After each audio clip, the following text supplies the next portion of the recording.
देसी गाय की पीठ के ऊपर कुंभ होता है, जिसे देसी भाषा में कंधा या काद कहा जाता है। अंग्रेजी में इसे हम्प कहते हैं। इसके कुंभ के अंदर सूर्य केतु नाड़ी होती है। वैदिक विज्ञान के अनुसार कहा जाता है, सूर्य केतु नाड़ी बाहरी वातावरण से आवश्यक औषधीय पदार्थों को ग्रहण कर उन्हें दुग्ध, मूत्र और गोबर में उत्पन्न करती है, जो अधिक से अधिक पौष्टिक, गुणकारी एवं उपयोगी सिद्ध होते हैं। इस नाड़ी की वजह से देसी गाय के मूत्र में तांबा और दूध घी में स्वर्ण लवण पाए जाते हैं, जिसके कारण देसी गाय का दूध, घी और मक्खन सुनहरे रंग का होता है। सूर्य केतु नाड़ी से निम्न प्रकार के पदार्थों की उपलब्धि गाय के दूध में होती है, जैसे 6 प्रकार के विटामिन्स, 8 प्रकार के प्रोटीन्स, 25 प्रकार के खनिज, 21 प्रकार के अमीनो एसिड, 4 प्रकार के फास्फोरस और 2 प्रकार के ग्लूकोज इत्यादि। ये सूर्य केतु नाड़ी सौरमंडल के सूर्य, चंद्रमा तथा ब्रह्मांड के सभी चमकते या टिमटिमाते तारों, ग्रहों, उपग्रहों की ऊर्जाओं तथा प्रकाश की किरणों को ग्रहण करके गाय को प्रदान करती है, जिसके कारण देसी गाय से दूध, दही, घी, मूत्र एवं गोबर जैसे अत्यधिक लाभकारी पदार्थ प्राप्त होते हैं। ये कुंभ अथवा कांध या कंधा तथा सूर्य केतु नाड़ी विदेशी नस्ल की गायों में बिल्कुल नहीं पाए जाते हैं। इनकी पीठ सपाट होती है। देसी गाय की गर्दन के नीचे लटकी नर्म एवं कोमल त्वचा होती है, जिसे गल कंबल कहते हैं। ये गल कंबल गाय को अत्यधिक तापमान से बचाती है। गाय तथा गाय द्वारा उत्पादित पदार्थों में प्रतिरोधक क्षमता को बढ़ाती है। ये गल कंबल विदेशी गायों में नहीं पाया जाता है, जिसके कारण उनके अंदर गाय तथा गाय द्वारा उत्पादित पदार्थों में प्रतिरोधक क्षमता न्यूनतम या शून्य के बराबर होती है। देसी गाय के कान आमतौर पर लंबे होते हैं, जबकि विदेशी गाय के कान आमतौर पर छोटे होते हैं। देसी गाय के सींग आमतौर पर लंबे एवं पिरामिड के आकार के होते हैं, जो वास्तविक तौर पर मजबूत बुनियाद का काम करते हैं एवं ब्रह्मांडीय तरंगों को ग्रहण कर उन्हें पंचगव्य के लिए सही ऊर्जा में परिवर्तित कर देते हैं। ज्यादातर विदेशी नस्ल की गाय में सींग होते ही नहीं हैं। कुछ नस्ल में पाए जाते हैं, लेकिन अत्यधिक छोटे आकार में, जिसके कारण ब्रह्मांडीय तरंगों को ये ग्रहण नहीं कर पाती हैं। देसी गाय का मुखमंडल गोलाकार होता है, जो दिखने में अच्छा लगता है, और विदेशी गाय का मुखमंडल चपटा होता है, जो दिखने में भद्दा लगता है। देसी गाय की आवाज मधुर एवं मनमोहक होती है। विदेशी गाय की आवाज करकरी एवं अप्रिय लगती है। देशी गाय की खुरें छोटी होती हैं और जो एक दूसरे से काफी लगी होती हैं, जो वातावरण के अनुसार सुरक्षा प्रदान करती हैं। विदेशी गायों की खुरें काफी खुली और बड़ी होती हैं, जो वातावरण के अनुसार असंतुलित होती हैं। वैज्ञानिक दृष्टि से देसी गाय काफी बुद्धिशील होती हैं। देसी गाय की प्रकृति या स्वभाव में अपने बछड़े के प्रति स्नेह और प्यार का बंधन स्पष्ट रूप से देखा जा सकता है। विदेशी गाय वैज्ञानिक दृष्टि से बुद्धिशील नहीं होती हैं और ये अपने बछड़े से लगाव नहीं रखती। देसी गाय में सुरक्षा प्रदान शक्ति, रेसिस्टेंस पावर अत्यधिक होती है, जिसके कारण वो भारत के किसी भी मौसम के अनुकूल अपने को ढालने में सक्षम होती हैं। विदेशी गाय में सुरक्षा प्रदान शक्ति कम होती है, जिसके कारण वो भारत के किसी भी मौसम के अनुकूल अपने को ढालने में सक्षम नहीं होती हैं। देसी गाय में शारीरिक शक्ति और स्फूर्ति अत्यधिक होती है, जिसके कारण बगैर थके काफी दूर तक विचरण कर सकती हैं। विदेशी गाय में शारीरिक शक्ति और स्फूर्ति कम होती है, जिसके कारण ये काफी दूर तक विचरण नहीं कर सकती और थक जाती हैं। देसी गाय एवं विदेशी गाय के बीच में एक विशेष अंतर पाया जाता है। देसी गाय चारों ओर सकारात्मक ऊर्जा फैलाती है, जिससे वातावरण शुद्ध एवं शांतिपूर्ण हो जाता है, जबकि विदेशी गाय में ये ऊर्जा नहीं होती है। भारतीय कुंभ या कांधे वाली गाय अक्सर सफेद रंग की पाई जाती है, देसी गाय आमतौर पर कम मात्रा में खाना खाती है और संतुलित मात्रा में पानी पीती है। इस प्रकार कम एंटीबायोटिक्स के सेवन करने से देसी गाय में प्रतिरोधक क्षमता अधिक होती है। देसी गाय से उपलब्ध पंचगव्य वास्तविक रूप से शुद्ध एवं सुगंधित होते हैं, जबकि विदेशी गाय का पंचगव्य उत्तेजक, मलजनित, दुर्गंध और गंदगियों से भरा होता है। देसी गाय कीट पतंग जैसे जीवों से मुक्त रहती है और मुक्त ही चरती है, मक्खी एवं मच्छरों को भगाती है।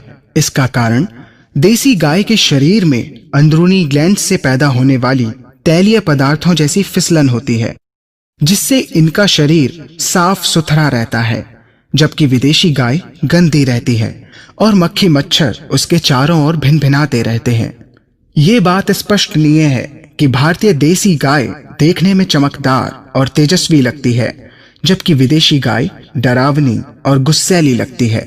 देसी गाय की पीठ सुंदर और गोलाकार होती है, जबकि विदेशी गाय की पीठ कुछ अजीब सी कोण आकृति की होती है।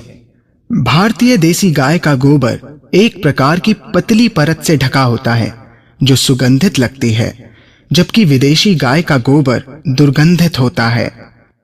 देसी गाय का दुग्ध, जिसे सांकेतिक शब्द में A2 कहा जाता है, मनुष्य के लिए सदा सेवनीय तथा स्वास्थ्यवर्धक होता है, और विदेशी गाय का दुग्ध, जिसे सांकेतिक शब्द में A1 कहा जाता है, सेवन में संदेह और प्रश्नजनक है।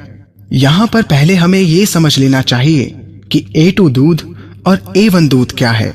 जीव विज्ञान के अनुसार भारतीय देसी गाय के 209 तत्व के डीएनए में 67 पद पर स्थित एमिनो एसिड प्रोलीन पाया जाता है।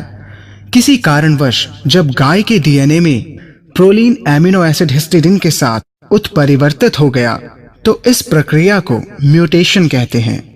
भारतीय देसी गाय के दूध में प्रोलीन अपने स्थान 67 पर बहुत दृढ़ता से आग्रहपूर्वक अपने पड़ोसी स्थान 66 पर स्थित अमीनो एसिड आइसोल्यूसिन से जुड़ा रहता है, परंतु जब प्रोलीन के स्थान पर हिस्टिडीन आ जाता है तब इस हिस्टिडीन में अपने पड़ोसी स्थान 66 पर स्थित आइसोल्यूसिन से जुड़े रहने की प्रबल इच्छा नहीं पाई जाती। इस स्थिति में ये अमीनो एसिड हिस्टिडीन मानव शरीर की पाचन क्रिया में आसानी से टूटकर बिखर जाता है। इस प्रक्रिया में एक 7 अमीनो एसिड का छोटा प्रोटीन स्वच्छंद रूप से मानव शरीर में अपना अलग अस्तित्व बना लेता है। इस 7 अमीनो एसिड के प्रोटीन को BCM7 यानी बीटा कासोमोर्फिन 7 नाम दिया जाता है। BCM7 एक अफीम परिवार का नशीला तत्व है जो मानव स्वास्थ्य पर अपनी श्रेणी के दूसरे अफीम जैसे ही नशीले तत्वों जैसा दुष्प्रभाव डालता है। जिस दूध में ये विषैला मादक पदार्थ BCM7 पाया जाता है, उस दूध को A1 दूध का नाम दिया गया है।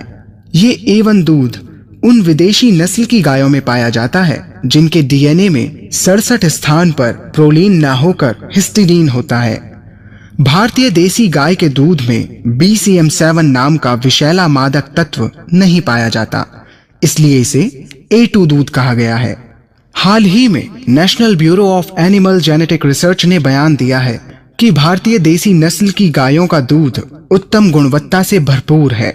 शोध कार्यों को प्रमाणित करने के लिए वैज्ञानिकों ने देसी नस्ल की गायों का व्यापक विश्लेषण किया और बताया कि भारतीय देसी नस्ल की गाय उत्तम गुण संपन्न दूध प्रदान करती है, जबकि विदेशी गायों के दूध में मानव स्वास्थ्य के लिए उत्तम गुण नहीं पाए जाते। A2 दूध में अधिक मात्रा में ओमेगा 6 फैटी एसिड यानी ओमेगा 6 चर्बी अम्ल पाया जाता है। भारतीय देसी नस्ल की गाय पूर्णतः A2 दूध उत्पन्न करती है, जिसमें कम मात्रा में BCM7 पाया जाता है, जबकि विदेशी गायों में इसकी मात्रा अधिक रहती है और ये गाय A1 दूध ही उत्पन्न करती है। A1 दूध मनुष्य के शरीर में पहुंचकर 2 या अधिक प्रकार के अमीनो एसिड उत्पन्न करता है, जिन्हें हम पेप्टाइड या BCM7 कहते हैं। ये मानव शरीर के अंदर पहुंचकर गंभीर बीमारियों को उत्पन्न करते हैं। 1 लीटर A1 दूध में 24 से 32 ग्राम कैसीन पाए जाते हैं और जिसमें 9 से 12 ग्राम BCM7 लगभग 2 चाय के चम्मच पाए जाते हैं, जो शरीर के लिए हानिकारक हैं। भारतीय देसी गाय के दूध में अत्यधिक मात्रा में पौष्टिक तत्व पाए जाते हैं, जैसे साइटोकाइंस और उपयोगी खनिज तत्व जो शरीर के लिए बढ़ती शक्तियों को प्रदान करते हैं। मानव शरीर के लिए आदर्श पूर्ण कैल्शियम और मैग्नीशियम की मात्रा अनुपातिक रूप में 2:1 होनी चाहिए, जबकि A1 दूध में कैल्शियम और मैग्नीशियम की मात्रा अनुपातिक रूप में 10:1 है, जो मानव शरीर के लिए अत्यधिक हानिकारक है। मैग्नीशियम शरीर के लिए स्थिरता व संतुलन का काम करता है, पाचन शक्ति को बढ़ाता है, खून में नियमित रूप से तरलता तथा प्रवाह कायम करता है, मांसपेशियों में भी परिवर्तनशील प्रक्रिया को चालू रखता है। जब मानव शरीर में कैल्शियम अधिक मात्रा में हो जाता है तो शरीर कमजोर और स्थूल हो जाता है। ये मनुष्य के रक्तचाप को अनियमित कर देता है, जिससे किसी को भी हार्ट अटैक या हार्ट फेल हो सकता है। मैग्नीशियम मानव शरीर के लिए अति आवश्यक है, क्योंकि इसकी प्रक्रिया में 300 से अधिक उपकारी प्रक्रिया संतुलित अवस्थाओं में चलती रहती है। इसलिए मैग्नीशियम को वैज्ञानिकों ने नाम दिया कैटलिस्ट ऑफ लाइफ, यानी जीवन स्फूर्ति। A1 दूध में मैग्नीशियम की मात्रा हमेशा कम होती है। A1 दूध के सेवन से मानव शरीर में गंभीर बीमारियां उत्पन्न हो जाती हैं, जैसे acne, eczema, upper respiratory infections, asthma, allergies, bronchitis, diabetes, cardiac problems, mental disorders, Parkinson's, multiple sclerosis, obesity, schizophrenia, arteriosclerosis, and intolerance bloating.